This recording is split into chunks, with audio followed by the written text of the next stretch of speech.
I am a 20-year-old college student. In my country, a lot of students hunt for internships because it helps in getting a better pay package during placements. I've been casually talking to this guy, R, who's also my classmate. He was all friendly at the beginning but started flirting recently. I never once flirted with him and always just ignored his moves, but last week he asked me out and I said no.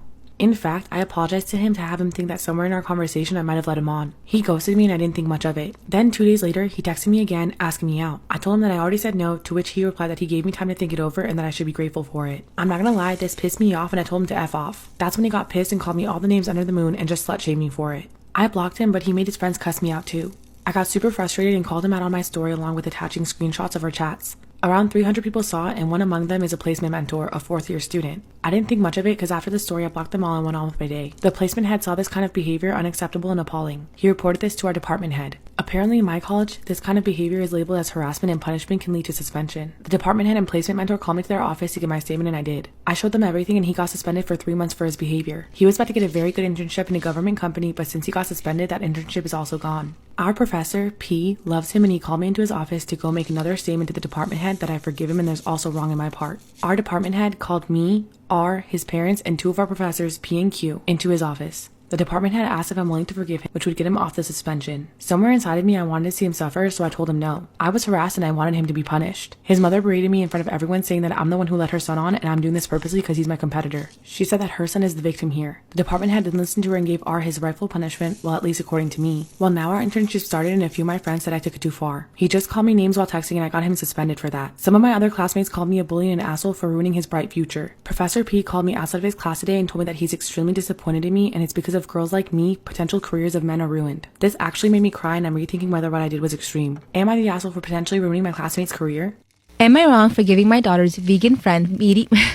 Sorry. Do it again. Wait. Okay, Bisma. Am I wrong for giving my daughter's vegan friend meaty meals during sleepovers? My daughter and her friend M are both 12 years old and like to have sleepovers every now and then. M's family maintains a strict vegan diet where she isn't even allowed to drink milk. That's what fucking veganism is, yeah, okay. Her parents are nice people, although a bit on the neurotic side. So whenever she's over, I always make a big meaty meal for them. Last weekend, I made some cheeseburgers and steak for them on the grill with a big glass of milk. M absolutely loves it and always politely asks for more, which I happily provide. M is a bright young girl and she's a good friend to my daughter, but I notice how much smaller and paler she is compared to my daughter. I think it's likely tied to her family's diet. Not for you to decide. For snacks, I give them some of my Venetian turkey. For breakfast, I typically make a big plate of scrambled eggs and bacon, again with a big glass of milk. Despite her size, M always wolfs down whatever I make, and I have to say, every time she leaves, it looks like she has a healthy glow to her. What? I know I probably shouldn't be doing this, but I think M is a bit malnourished. Nothing against vegans or anything. She knows she'll get in big trouble if she tells her folks. I think she fibs a bit to her parents about what she eats here. So it got me thinking, am I wrong for letting my daughter's vegan friend eat meat at my house? Fam, like, some of these things, like, you can't. I'll give you this. You had good intentions. That's it. I remember when I was in elementary school, I was in the 5th grade, there's this girl, Natalie. Natalie, if you are watching this, please run my... hit me up, because I still got beef. Alright, so Natalie would always do little things, right? She would always do these little microaggressions, right? The teacher sat us next to each other, and she would always bump elbows into me. She was lefty, so I was like, alright, I'll give you that. But after a while, it was like... Is she doing this shit on purpose? Like, it feels like this is on purpose. Because I met left-handed people. They don't do all this. And it just kind of escalated. After that, she started, stealing my hair ties. The scrunchies that were literally in my hair. She would take it out of my hair and keep it and giggle and be like, I'll give it back to you later. And never give it back to me. And I'd go home getting in trouble because I didn't have my hair ties. And it just kept escalating from there. After that, she would offer me gum, like those little cube gums, and she'd be like, wait, hold on. Turns around and lick them, turn back around, and try to hand it to me, and it's wet. And when I would grab it, I'd be like, why the fuck is it wet? And she'd giggle like, I licked it. And it's like, bitch, well, how is that funny? How is that funny? And it just kept escalating from there. She started stealing my food. She started, just doing little microaggressions under the grace of, we're friends. That's every time she would do something like that, she'd be, oh, no, we're friends, so it's okay. It's okay. We're friends. It's okay. We're friends. And I remember in elementary school, I would wear my hair slicked back. braided, and it had a million scrunchies in it, right? Until it was picture day. So on picture days, my mom would let me wear my hair down when my curls happen or whatever. And I remember Natalie one time, she was playing with scissors, you know, she was like, and she was just playing with them. And I was sitting next to her, of course. And I remember I was like doing my work or whatever, my head's down, and all I feel, or all I could hear the snooze snipping. She does, and I like tense up, and I like turn to her and I look, and I'm like, did you just cut my hair? And she starts giggling, and she's like, no. She's gaslighting me. She's like, no. Why would I do that? We're friends. And then later on in the day, she literally is giggling. She's giggling nonstop. She's like, and she like does this to me. She's like, like it's a gift. And I was like, is that my hair? And she's like, it's okay. We're friends. I was so distraught. It was such a big chunk too, y'all. I was so mad. I told the teacher. The teacher was baffled. The teacher loved me, so he was like, Natalie! In front of the whole class, and I was like, I didn't do it. She's my friend. Why would I do that? And I told him all the things she was doing up until that point. She got transferred to another class. Honey, baby, don't. That was, oh my God, that was horrible. Am I the asshole for asking my client to give back her refund? A couple of months ago, I got a message from a man on Instagram. He said he wanted to set up an appointment for his girlfriend to get her makeup done. He had a surprise date planned for her coming up, and he was going to Venmo me beforehand so that it was all paid and taken care of when she got there. I said of course. We set up the appointment, and next week his girlfriend showed up at my place to get her makeup done. He had already paid me just like he said he would. When she got there, she introduced herself as Caitlin. We sat down, did her makeup, and I got her all fixed up to go, and then she left. Flash forward a couple of days, I get a DM from a woman named Sandra. Sandra sends me a screenshot of her Venmo account where it says she had paid me $55 for a service on the same day I did Caitlin's makeup. Comments of the payment literally said anniversary makeup. She told me that she did not get her makeup done by me, nor did she even know who I was, and that her anniversary with her boyfriend wasn't for another 2 months. But it obviously showed that the payment came from her account. Go to part 2. The payment for Caitlin's makeup had clearly come from Sandra's Venmo account. It was at this point that I realized I think this man has 2 girlfriends. Normally, I would stay out of people's personal business as much as possible, but in this case, it was involving other people's money, and I felt really bad for Sandra. I asked her if the name of the guy who had DM'd me was also her boyfriend, and she said yes. And then I asked if I could follow her Instagram to make sure that she wasn't Caitlin. And she wasn't. She explained to me that her boyfriend had asked to use her phone a couple of days before that appointment, and she didn't realize that he probably logged into her Venmo account and paid for his other girlfriend to get her makeup done by me. This sounded absolutely crazy, and I felt so bad for her, I went ahead and sent her back the money. I tried to get into contact with Caitlin and the boyfriend for the next couple of days, but neither one of them returned any of my messages. I was just about to let it go, and then I saw a post from Sandra's Instagram account. Sandra posted this picture that had her, the boyfriend, Caitlin, and another guy tagged as Caitlin's boyfriend all on a trip together. Then I went to Sandra's page and went back a little bit and saw that they had been friends for a long time. I messaged Sandra telling her that I saw that she actually knows the girl whose makeup I did, and could they please send me some money to pay for the service that I actually did. She blocked me right after that, and then I realized that this whole thing was a big scheme to get me to do her friend's makeup for free. I ended up finding Sandra's Facebook account, and Caitlin's, and the boyfriend's, and the other boyfriend's, and I put them all in a group message asking for them to return the refund. I don't think that I was overreacting because it was so obvious that this was a huge lie and they were clearly friends.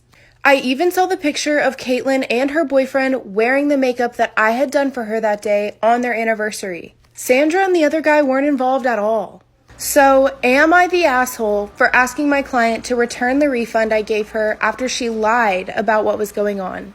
Story time about the girl who tried to scam me. I had a friend refer a homegirl to me. It turns out this homegirl had 500,000 followers on Instagram. I had just started doing TikTok videos, and I was super excited to get the exposure from doing her nails. I told her to send me an inspo pic, and she sent me this really hard V-cut Halloween set. Practiced for a week straight. I wanted them to be perfect. I was hoping she'd post them online and maybe introduce me to some new clients. So she arrives at her appointment on time, and we get started on her set, and I take my time with the details. I finish up as quickly as possible, and she loves it. I was so excited, and she tipped me an extra $40. She wanted to rebook with me ASAP. Thought it was kind of weird she wanted to rebook with me so soon, but I went ahead and rebooked her. At night, she posted a picture of my nails on Instagram. She's talking about how cute they are and she tags my name. Of course, I like the photo and I comment thank you, but next thing I know, I'm gaining way more followers on my Instagram. I take note that I need to give her a discount at her next appointment. But y'all, the next day, I get another tag on Instagram. She had posted her nails again, but this time she was missing 3 on each finger. This is what her caption said. "Hey Luna, my nails are falling off. What would you like to do about this? I'd like a refund or a full set." I was shocked, and it had 1,000 comments. Part 2. So I checked my text messages and phone call to make sure I didn't miss any from her. But no, she hadn't even tried to contact me, but had blasted me all over the internet. There were thousands of comments, and I read through every single one. Most of them were her and her friends bashing me, saying I was unprofessional. I even started getting hate comments on my page. I was so embarrassed. I tried to call her and it went straight to voicemail, so I sent her a text message apologizing for what happened and offered her a new set. She let me know she worked that week and asked me for a refund. Of course, I cashed out her money back. And then I asked her to send me pictures of her nail bed so I could check for damage and maybe see what I did wrong. But she left me on red, so I went back to the Instagram page. I screenshot the photo and zoomed in so I can get a closer look. She had her hands laid out on a wooden table, and I noticed that some of the lines on the table were kind of warped and shifted. Something wasn't adding up. I zoomed in even more and realized she had photoshopped this photo. So not only are her nails still on, but she got all her money back plus the tip. What would you do? What is something a man did for you that made you realize that you've been accepting way? When Joe and I were first seeing each other, not dating, just seeing each other, I was still playing shows, because I don't know if you know this, but I'm a musician. And we had hung out like 3 times, and I was playing a show on the Friday, and he was like, "Why haven't you invited me to your show on Friday?" And I was like, "Well, you know, my whole family's going to be there, all my friends are going to be there, and also all my songs are about fucking my exes, so I thought maybe it was a little much too soon." He goes, No, I want to come." And I go, "Okay, you just have to come early because it's sold out." I used to be something. So he comes to the show, he stays for all the sets, which were all my friends. At the end, he comes up to me, he's like, "Amazing job, like, that was so fucking sick, but I know, like, all your friends are here, so I'll just let you go." And he snuck out like a little phantom. What a considerate dude. Okay, so that was in October. Fast forward to December, now it's Christmas, he is now my boyfriend, and for Christmas he gets me a record player with 2 seemingly random records. He got me a Stevie Nicks record and a Metallica record, and I was like, interesting choice. Like, I'm down, but like, what even made you think to get these 2 records? So I'm reading the track list on the back of both records, and I realized that at my show, I did a Fleetwood Mac cover and a Misfits cover. And Joe didn't know either of the covers, so I guess he looked at videos on his phone of me singing, Googled the lyrics, and found out what the 2 songs were called. And then when he Googled those 2 songs, one of them being by Fleetwood Mac, he ordered a Stevie Nicks record. And the other song, Metallica had done a cover of the Misfits cover that I did. I know that's confusing. So that's why he bought me the Metallica record, because he thought they were the original. This is kind of unrelated, but also he brought a bunch of friends to my show, which is really cute because that is how Degrassi's Annie Clark, my best friend, met her boyfriend, Joe's best friend. Anyway, that's just one in an infinite list of things that Joe has done for me that have been both generous and extremely thoughtful. And ladies, I mean, get a man that puts you up on a pedestal, because it's nice up here. Am I the asshole for making my cousin angry at her husband for not getting her pregnancy cravings for her? I've had a lot of weird and oddly specific pregnancy cravings. So far, my husband has gotten me every single one without fail. A few days ago, my cousin, who is also pregnant, and her husband were visiting. While they were here, I had a random craving for these brownies I had from a bakery in France. I mentioned it to my cousin and her husband because I wanted to know if she was also having these oddly specific cravings. She told me she did, but it was torture because her husband almost never got them for her. I said that wasn't nice of him, and I would be upset if my husband acted like that. Her husband got defensive and said he actually got her the food she was craving a lot, and there was a limit to how many times he should be expected to run around after the food she was craving. He kept telling me my husband wouldn't get me my French brownies. We live in Europe, but not France. Even though I knew he would, because I've had even more ridiculous cravings before, and he found a way to get them for me. I told him I would ask my husband, since he never believed me, to prove a point. And he was so confident that my husband would say no, which he obviously didn't. The brownies came after several hours, and the longer it was taking, the more arrogant her husband got, so I was very happy when they arrived. My cousin was visibly pissed at her husband for the rest of the visit. My cousin's husband asked my husband if he got them just to prove a point, but my husband said he got them because I said I was craving them, and that the French brownies were much easier to get than some of the other cravings I've had. Cousin's husband asked about the other cravings I've had, and was pissed when he realized I knew I would get the brownies if I asked. Before they left, he called me out on setting him up to look bad, and claims his wife is mad at him because of me. Am I the asshole?